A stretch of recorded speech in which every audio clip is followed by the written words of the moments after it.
Orang itu menjadi kikir itu karena nganggap hidup itu lama dan uang itu penting. Kalau zaman Nabi itu sederhana kalau melihat hidup. Pernah suatu saat Nabi itu punya jatah makan, karena Nabi itu hidupnya juga pas-pasan. Jadi Nabi itu unik. Beliau di satu sisi kaya raya, bisa ngurmat Abu Hurairah, Ammar, Suhaib.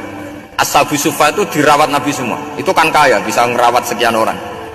Tapi di sisi yang lain untuk pribadinya beliau miskin. Kadang nggak bisa makan hari itu.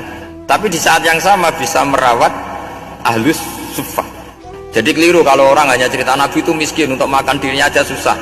Itu keliru. Kelirunya kalau tidak diteruskan, tapi Nabi mampu menghidupi Ahlus Sufa.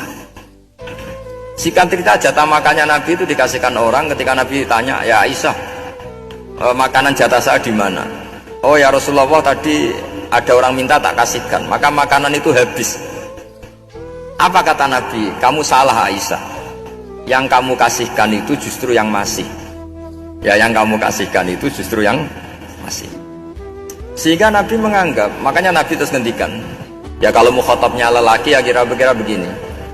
Wahallaka min malika illa ma akalta fa'afnaita walabista fa'ablaita. Terus hanya watasaddaqta fa'abqaita, kata Nabi.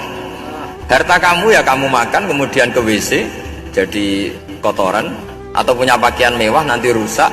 Watasaddaqta fa'abqaita. Ada yang kamu sedekahkan, yaitu yang abadi sampai akhir. Sehingga banyak pengusaha yang mencintai saya setelah tak ajari hadis itu. Misalnya punya uang 1 miliar karena dia spekulan atau pedagang rawan bangkrut, disedekahkan ke masjid 50 juta, yaitu yang abadi. Jadi kalau suatu saat bangkrut, dia masih punya uang 50 juta di akhirat. Jadi Nabi itu mengajari sedekah itu apa? Ya sedekah itu pengabadian uang. Kalau kita kan enggak, bilang sedekah itu nguras uang.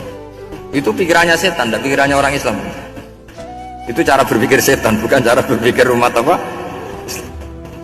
Sehingga Sayyid Ali Zainal Abidin itu kalau ada orang minta, kemudian beliau ngasih, itu beliau bilang gini, marhaban biman hamala zadi ilal akhirah. Matur nuwun nggih jenengan sing beto sangu kula nate. Jadi dianggap teller saja. Orang yang minta uang beliau itu dianggap tukang nyatet bank ini. Karena sudah ditabungkan, ya sudah. Kalau kita kan enggak, wah pengemis tuh ganggu gini-gini. Kecuali pengemis profesi ya mungkin kita agak-agak enak. Pada zaman akhir tuh ada pengemis apa? Profesi. Jadi repot.